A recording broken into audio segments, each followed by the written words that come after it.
Les soldats de l'Empire de Brygion sont en train de se rassembler à Elroy, c'est-à-dire tout près de Tolbert. Tolbert aurait envoyé des avertissements à Brygion à 3 reprises, mais cette région continue de les ignorer. En conséquence, Tolbert a posté ses soldats en formation de défense, mais leur différence de force militaire est flagrante. Leur capitulation est donc certaine. Une fois qu'ils seront en possession de Tolbert, ils s'attaqueront à Graal. Ils souhaitent s'emparer de notre territoire pour son immensité et sa fertilité. Il est de notre devoir de stopper l'avancée de l'armée de Brygion, quel qu'en soit le prix. Sachant qu'ils refuseront de parlementer avec nous. Vous comprenez maintenant? Si nous pouvons assurer la protection de Tolbert, cela revient à assurer la protection de Graal. Nous devons lever une armée. Le Sénat n'acceptera jamais une telle proposition. Nous recruterons des volontaires. J'ai l'intention de créer ma propre armée. Puisque l'épreuve de la plume de l'oiseau de feu m'impose de sauver le pays, ceci sera ma réponse. C'est justement dans ces situations-là qu'il faut utiliser la force. Tout autant que l'intelligence, bien sûr. Un mur invisible.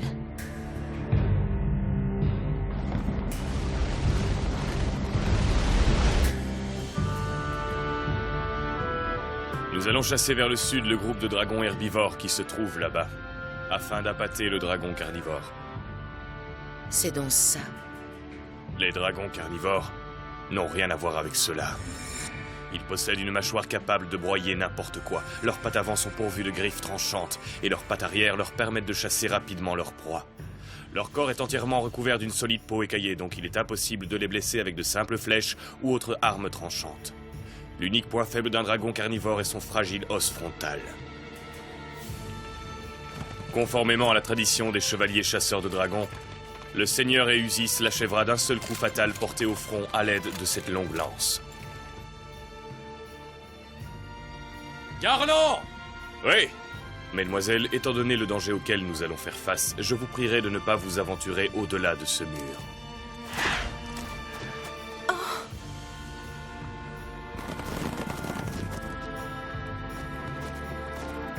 Je n'ai même pas pu lui souhaiter de revenir sain et sauf. Je manque toujours les occasions de dire les choses importantes. Ah! Qu'est-ce que c'était? On dirait qu'il repousse les dragons avec ce bruit.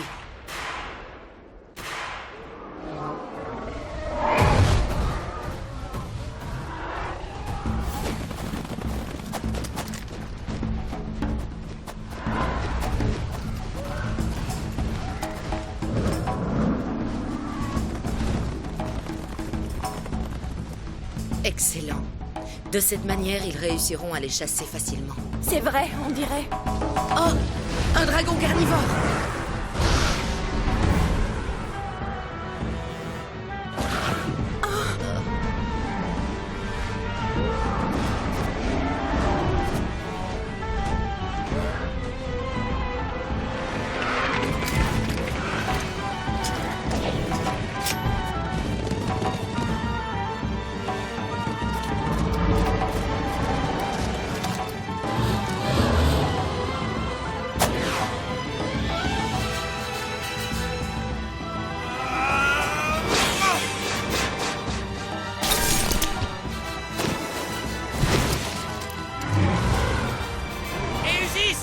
autre lance!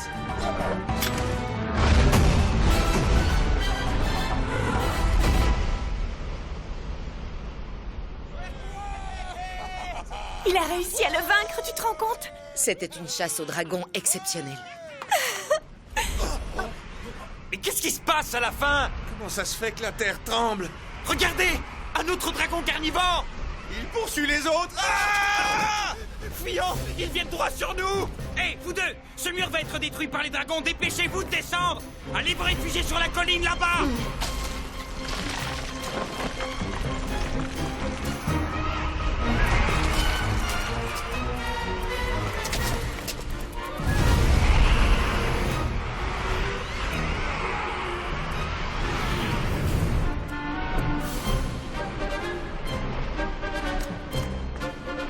Firiel, tu n'es pas blessée?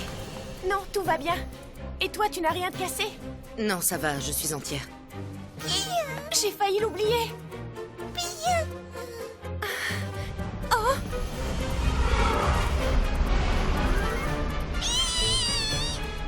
Petit roux! Petit roux!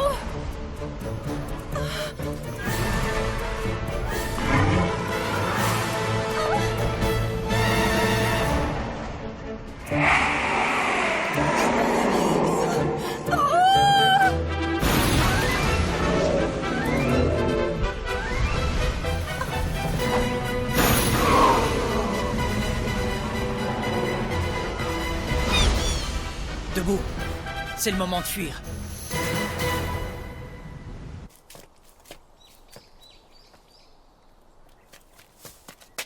Quel idiote tu fais! À cette heure-ci, tu devrais être en train de te faire dorloter à Air Agrion dans des vêtements luxueux et confortables, non? Alors pourquoi je te retrouve là à t'amuser bêtement sous le nez d'un dragon? Mais qui est ce jeune homme? Oh, Roxette! Tu es vraiment une fille incorrigible. Pourquoi faut-il toujours que tu agisses comme ça sans réfléchir? Quoi? C'est plutôt à moi de te faire des reproches. Toi qui disparais toujours soudainement. Tu réapparais à l'improviste sans prévenir. Pourquoi faut-il que tout soit toujours aussi imprévisible avec toi? Et toi alors, à t'acharner comme une idiote à vouloir sauver une espèce de chevreau sans valeur? Tu veux mourir ou quoi? C'est toi qui me donne envie de mourir. Chaque fois que tu disparais. Hein? Ton absence me fait cet effet, oui, mais toi tu ne comprends rien du tout. Même maintenant, tu penses encore repartir seul vers je ne sais où, c'est évident. Tu repartiras, quoi que je dise, et même si je suis venue te chercher au péril de ma vie. Je sais bien que tu vas devoir m'abandonner une fois de plus pour des raisons que j'ignore. Écoute, Firiel, je n'ai pas le choix. Ne t'inquiète pas. En réalité, ça n'a pas d'importance. La seule chose qui compte, c'est que tu sois réapparu. Ça me suffit. Et puis, j'ai gagné mon pari, au moins. Quoi? Je t'explique. Je pensais que si je me retrouvais en danger, où que tu sois, tu accourrais pour venir me sauver. Idiote, c'était bête de ta part. Tu peux dire ce que tu veux. Tu peux même me traiter d'idiote, mais Astrea a exaucé mon souhait. C'est-à-dire que tu es venu me porter secours. Maintenant, il ne me reste plus qu'à te suivre et ne plus te perdre. Toi, quand t'as une idée dans la tête... On ne peut rien faire pour te dissuader. Calme-toi, petit roux. Tu l'appelles Petit Roux? Oui. Il est en colère parce que ce n'est pas un chevreau, mais une précieuse licorne.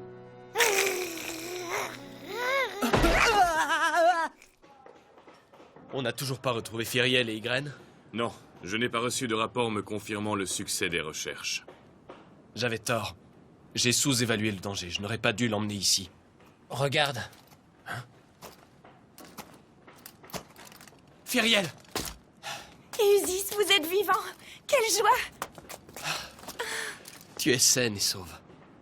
Me voilà rassuré maintenant. Ça alors? Je ne savais pas que tu étais dans les parages? Je n'avais plus l'intention de me montrer. Non, plus jamais. Si tu réussis à emmener Firiel dans un endroit où elle sera en sécurité, je disparaîtrai. Je t'en fais le serment. Je ne te laisserai pas disparaître. Je vous en supplie, acceptez ma requête. Et écoutez ce que Roux a à vous dire. Seigneur Eusis, d'après les informations que Wild vient de me transmettre, les 4 dragons carnivores ne devraient pas bouger avant un long moment de l'endroit où ils ont attrapé leur proie. Par conséquent, nous pourrons retourner au camp en longeant la colline. J'ai bien entendu 4 dragons. Il y en a donc 3 de plus que tout à l'heure. Eh bien, de toute l'histoire des chevaliers chasseurs de dragons, nous devons être les premiers à en avoir rencontré chassant en meute. Dans ce cas, raison de plus pour écouter ce que Roux souhaite nous expliquer. Il a obtenu des informations concernant les dragons carnivores dans le centre de recherche royal. On n'a pas le temps. Non, attends. Tu ne penses pas que ça vaille la peine d'écouter ce qu'il a à nous dire? Enfin, s'il souhaite nous aider, bien sûr.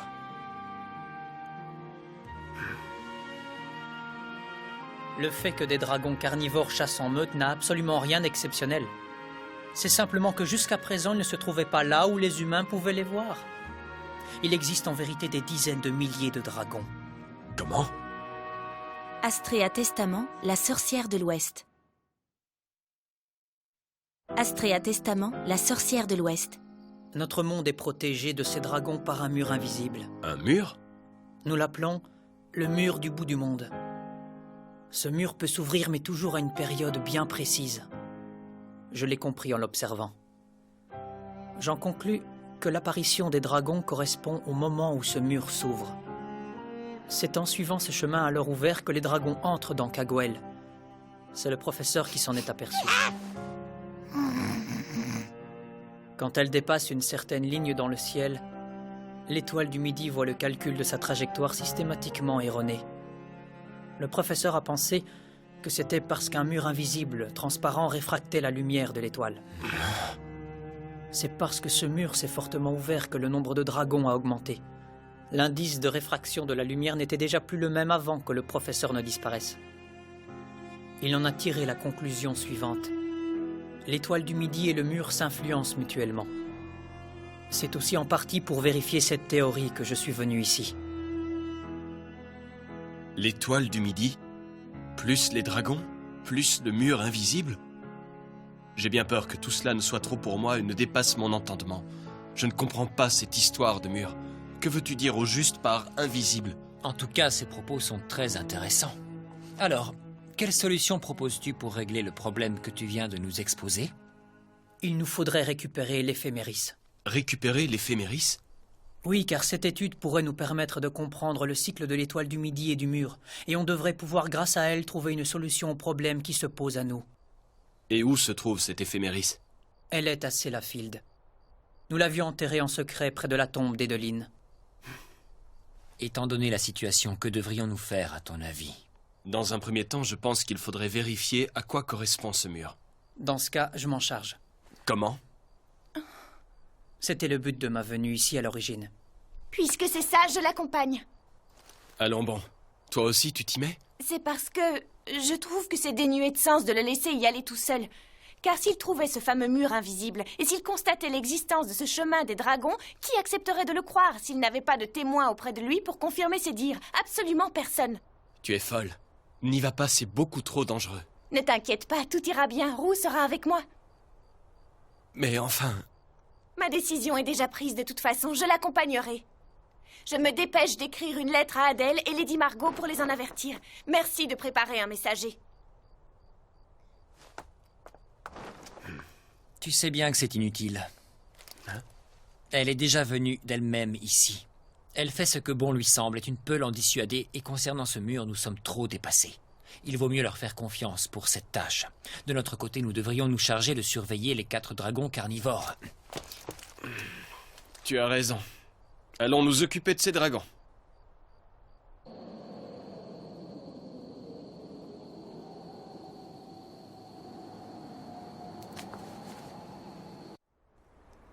Je compte sur vous. Voilà, c'est bon. Est-ce que vous êtes prêts, les amis? On y va? Oh, Ygraine. Tu es certaine de vouloir venir? Bien sûr que oui. Pas de doute, cette bestiole a une aversion pour moi, c'est officiel.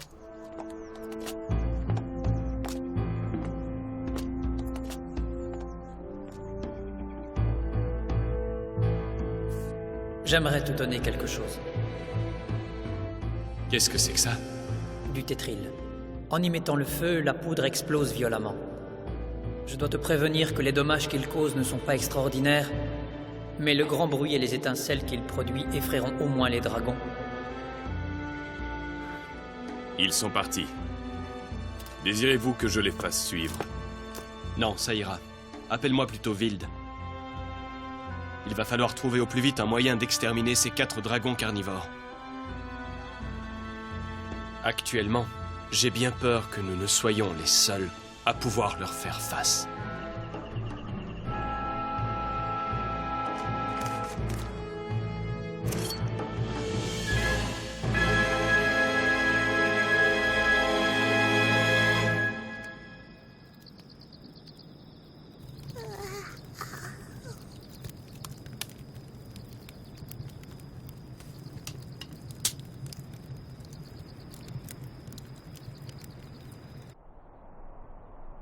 Un instant, s'il vous plaît.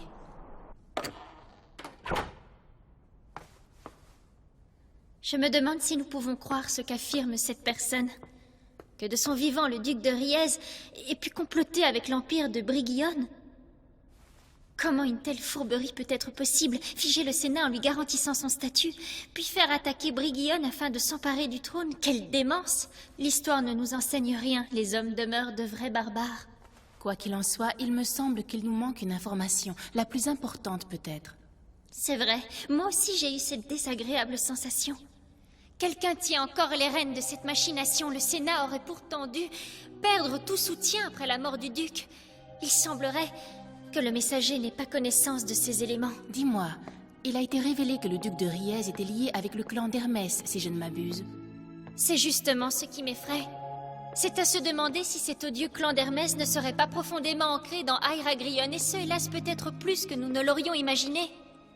Jusqu'où la reine peut-elle bien être au courant? Et pourquoi ferme-t-on les yeux sur cette hérésie arrogante? Pour le moment, la priorité est de découvrir qui se cache derrière le Sénat.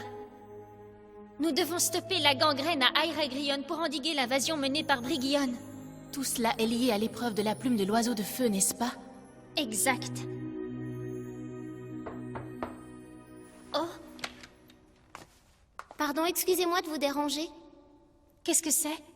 Il s'agit d'une lettre que Firiel vous a envoyée. Incroyable! Ses vœux ont été exaucés. Elle a vu roux! Elle a vu roux! Comment ça? C'est fantastique! Oh, nous ne pouvons pas rester là à nous morfondre sur l'avenir. Pour nous aussi, le moment est venu d'agir. Excusez-moi, Mademoiselle Adèle. S'il vous plaît, laissez-moi vous aider moi aussi.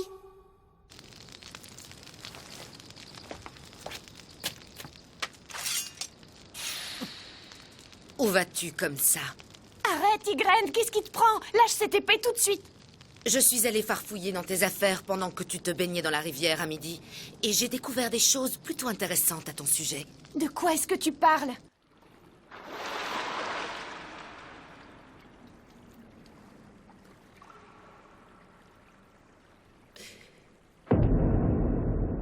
Si tu ne tiens pas à mourir, avoue toi-même à quelle branche tu appartiens. Parle, je t'en prie, peu importe ce que tu es. Je ne suis pas du côté des Chevias. Dans ce cas, tu es avec la caducée. C'est bien ça le symbole imprimé au fer rouge sur ton torse, à moins que je ne me trompe. Exact. C'est bien leur symbole. Je suis redevable à la caducée de m'avoir tiré d'une situation périlleuse. Mais la caducée ou clan d'Hermès, c'est cette fameuse organisation clandestine hérétique. C'est un clan encore pire que celui de la famille Chevia. C'est pire que tout. Bon, ça devrait te suffire, non? Range ton épée maintenant.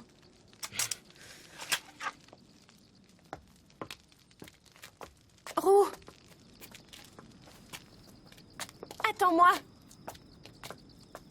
Tu avais l'intention de me cacher cette histoire? Bien sûr que non. Seulement, je ne savais pas par où commencer. Tout ceci est très compliqué, tu sais. Ces gens à qui je dois la vie attendaient que le professeur D parte pour le sud pour agir. De qui est-ce que tu parles? Des membres de la caducée? Ne me dis pas que le professeur en fait aussi partie. Tu l'as revu dans le clan d'Hermès? Non. Ils le cherchent aussi de leur côté. Je vois. Il est introuvable, n'est-ce pas? Voilà. Voilà pourquoi je voulais te montrer ce que le professeur Dee avait l'intention de montrer à Edeline. Une découverte très importante. Une fois que je t'aurai montré le mur du bout du monde, je ne réapparaîtrai plus jamais devant toi. Nous ne devrons plus nous revoir. Je ne veux pas t'entraîner davantage vers les ténèbres. Sache que moi-même, je ne peux déjà plus m'en sortir. J'ai eu tort de me montrer à toi de nouveau. Cela nous met en situation périlleuse. Mais que veux-tu? Je n'ai pas pu résister à l'envie de voir encore un peu ton visage.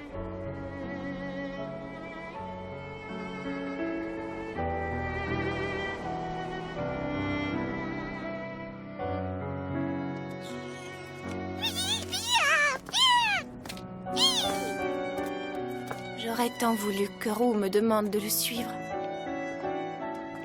Mais c'est tout le contraire. Finalement, c'est comme si Roux m'avait abandonné 2 fois.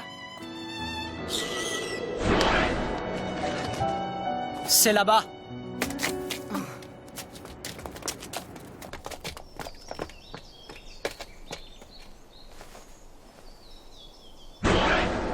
Regarde, c'est le mur. Vas-y, touche-le pour voir. Tu comprends? Invisible. C'est ce que je vous expliquais.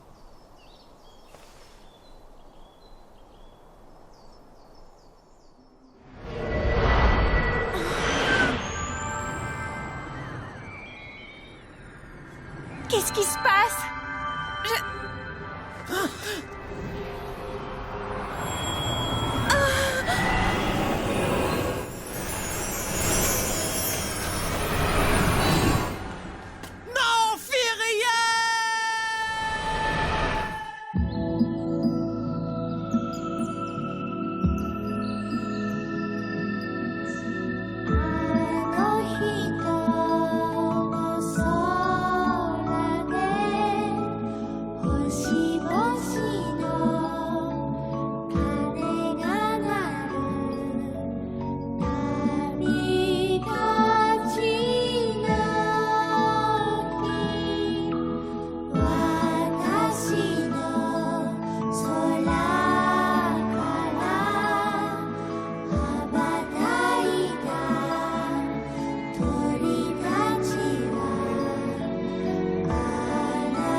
Dans le prochain épisode, les rouages du destin les séparent à nouveau. Cette épreuve permettra à leurs sentiments de se faire face une nouvelle fois. Ce mur invisible, à surmonter absolument, se trouve aussi dans nos cœurs. Ô harpe, joue pour nous, sans détour. La prochaine fois, dans La Sorcière de l'Ouest, 11e épisode, le chemin du barde. Mais qui se dresse derrière toi ?